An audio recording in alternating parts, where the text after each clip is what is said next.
अभी तक कैंग की स्टोरी को लेकर चल रही कंट्रोवर्सी की वजह से एवेंजर्स सीक्रेट वॉर्स को लेकर माहौल क्लियर नहीं लग रहा था, पर हाल फिलहाल हुई रॉबर्ट डाउनी जूनियर की अनाउंसमेंट और डेडपूल एंड वुल्वरिन में दिखे इवेंट से सब क्लियर हो चुका है। कैंग द कॉन्करर के लोकी सीजन 1 में इंट्रोड्यूस होने से लेकर उसके एंटमैन द वॉस्प क्वांटममेनिया के पोस्ट क्रेडिट सीन में दिखने के बाद मार्वल ने लोकी के सीजन 2 के एंड में उसे चलता कर दिया।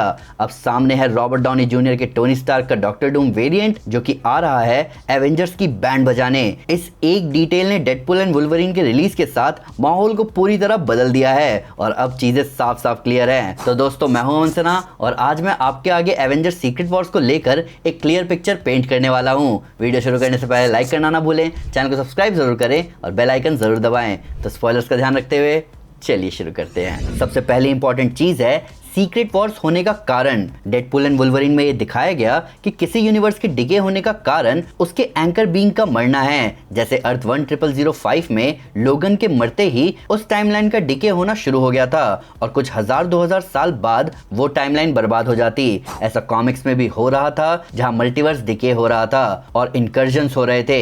इन सब का लेना देना था मॉलिक्यूल मैन से। मॉलिक्यूल मैन एक सिंगुलैरिटी है हर यूनिवर्स में, एक बॉम्ब जिसे बियॉन्डर्स ने हर यूनिवर्स में रखा है ताकि पूरे मल्टीवर्स को एक साथ उड़ा सके। ये एंकर बीइंग भी बॉम्ब की तरह ही है यहाँ मार्वल सिनेमैटिक यूनिवर्स में, जहां उनके मरने से टाइमलाइन डिके होना शुरू हो जाएगा। और जैसे डेडपूल एंड वुल्वरिन ने किसी तरह अपने टाइमलाइन को बचाया, वैसे ही बाकी यूनिवर्स को भी ऐसा करना होगा अपनी टाइमलाइन को बचाने के लिए।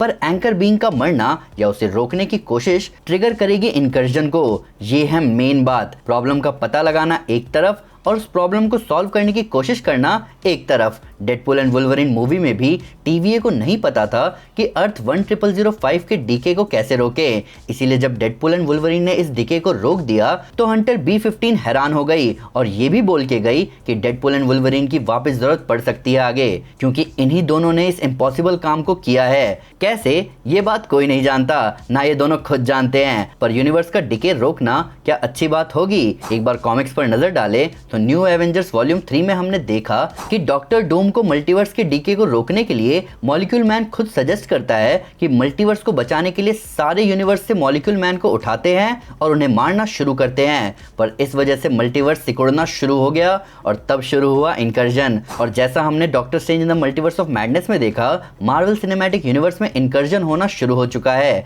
यानी किसी चीज ने इनकर्जन को ऑलरेडी ट्रिगर कर दिया है। या तो कैंग के सीक्रेट टाइमलाइन को मेंटेन रखने की वजह से इनकर्जन शुरू हुआ है, या फिर मल्टीवर्स से डार्क होल्ड को बर्बाद करने से इनकर्जन शुरू हुआ है। जिसने भी इनकर्जन को ट्रिगर किया है उसकी वजह से इनकर्जन शुरू हो चुका है और मार्वल सिनेमैटिक यूनिवर्स खतरे में है, जिसका मतलब सुपर हीरोज को कहीं जाना होगा सब कुछ वापस रिस्टोर करने। तो अगर इनकर्जन हो गया तो सारे सुपर हीरोज जाएंगे कहाँ? एक जगह जहां मल्टीवर्स के बर्बाद होने का असर ना हो। ऐसी कौन सी जगह है? ऐसी जगह है टीवीए और वॉइड। टीवीए जाना इतना आसान नहीं है। लोकी के सीजन 2 के लास्ट के 2 एपिसोड इसी बारे में थे कि ऐसी जगह कैसे जाया जा सकता है जो किसी टाइम या किसी डायमेंशन के परे एग्जिस्ट करता है। पर वॉइड जाना ज्यादा मुश्किल लगता नहीं है। डेडपूल एंड वुल्वरिन ने इस चीज को क्लियर कर दिया कि एक केपेबल सॉर्सरर जिसके पास इन्फिनिटी स्टोन वाली स्लिंग रिंग हो, वो किसी को भी वॉइड पहुंचा सकता है, चाहे कितने भी लोग हों। और जब इनकर्जन होगा तब डॉक्टर स्ट्रेंज को इतना बड़ा पोर्टल बनाना पड़ेगा जिससे अर्थ के सारे सुपर हीरोज वॉइड में जा सके,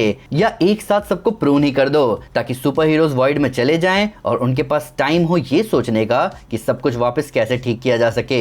मार्वल वालों ने बहुत चालाकी से बैटल वर्ल्ड इंट्रोड्यूस कर दिया मार्वल सिनेमैटिक यूनिवर्स में। कॉमिक्स में जब डॉक्टर डूम ने कई सारे मॉलिक्यूल मैन को वेपनाइज करके बियॉन्डर्स को बर्बाद किया, तब उन बियॉन्डर्स की पावर्स आई आखिरी मॉलिक्यूल मैन में, जिसने उसका कुछ हिस्सा दिया डॉक्टर डूम को। और तब डूम ने कई रियलिटीज को एक साथ जोड़कर बनाया बैटल वर्ल्ड, और वॉइड मार्वल सिनेमैटिक यूनिवर्स का बैटल वर्ल्ड ही है। पर सिर्फ एक अर्थ के सुपर हीरोज नहीं आएंगे वॉइड में। वॉइड में हम ऑलरेडी सुपर हीरोज के मल्टीपल वेरिएंट्स देख चुके हैं। लोकी सीरीज में हमें लोकी के कई सारे वेरिएंट्स दिख चुके थे। खुद ये वाला लोकी जो मल्टीवर्स की कमान संभाले है, वो वेरिएंट ही था मार्वल सिनेमैटिक यूनिवर्स वाले लोकी का। हमें थॉर का वेरिएंट थ्रॉग दिख चुका है वॉइड में। हमें विक्टर टाइमली यानी कैंग के वेरिएंट्स दिख चुके हैं Ant Man and the Wasp Quantumania में। व्हाट इफ में हम कई वेरिएंट्स की स्टोरी देख चुके हैं। डेडपूल के वेरिएंट्स ने तो अपना कॉर्प्स बना लिया था और वुल्वरीन वेरिएंट से भी हम मिल चुके हैं, जिसमें खुशी की बात यह है कि एक वेरिएंट हेनरी कैविल भी था। सीक्रेट वॉर्स कॉमिक बुक में भी हम कई सारे वेरिएंट से मिलते हैं। यहाँ मुझे सबसे बढ़िया लगा थॉर कॉर्प्स, जो कि बैटल वर्ल्ड की पुलिस फोर्स होती है।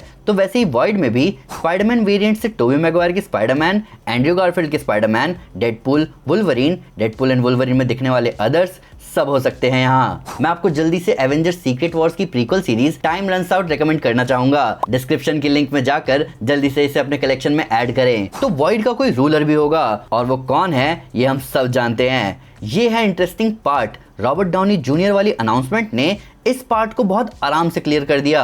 अब कई सारे डिटेल्स जो प्लॉट के लिए इंपॉर्टेंट हैं उन्हें साइड रखते हुए वॉइड को रूल करने वाले रॉबर्ट डाउनी जूनियर के डॉक्टर डूम ही होंगे। वो अल्टीमेट विलन जो कि ब्रेन वॉश करेगा पूरे मल्टीवर्स को। एम्परर डूम जो कि थैनोस के स्पाइनल कॉर्ड को पकड़कर उसे डिसइंटीग्रेट कर देगा। वो जो इन्फिनिटी स्टोन्स को क्रश कर देगा। वो जिसके आगे फीनिक्स फोर्स भी कुछ नहीं है। इस लेवल का विलन रूल करेगा वॉइड को, जिसके आगे डॉक्टर स्ट्रेंज भी टिक नहीं सकते। और ये डूम होंगे रॉबर्ट डाउनी जूनियर। मैंने पहले भी बोला है और मैं अभी भी बोलूंगा, एक परफेक्ट हीरो परफेक्ट विलन को प्ले करने जा रहा है। ये आर्क बहुत जबरदस्त होने वाला है। अब हीरो कौन होगा यहाँ ये भी डिसाइडेड है। मल्टीवर्स सागा में एक ही प्रॉब्लम है, यहाँ कोई मेन हीरो नहीं है। इन्फिनिटी सागा में एवेंजर्स ने अपना नाम बना लिया था, जहाँ बिग 3 थे आयरन मैन, कैप्टन अमेरिका और थॉर।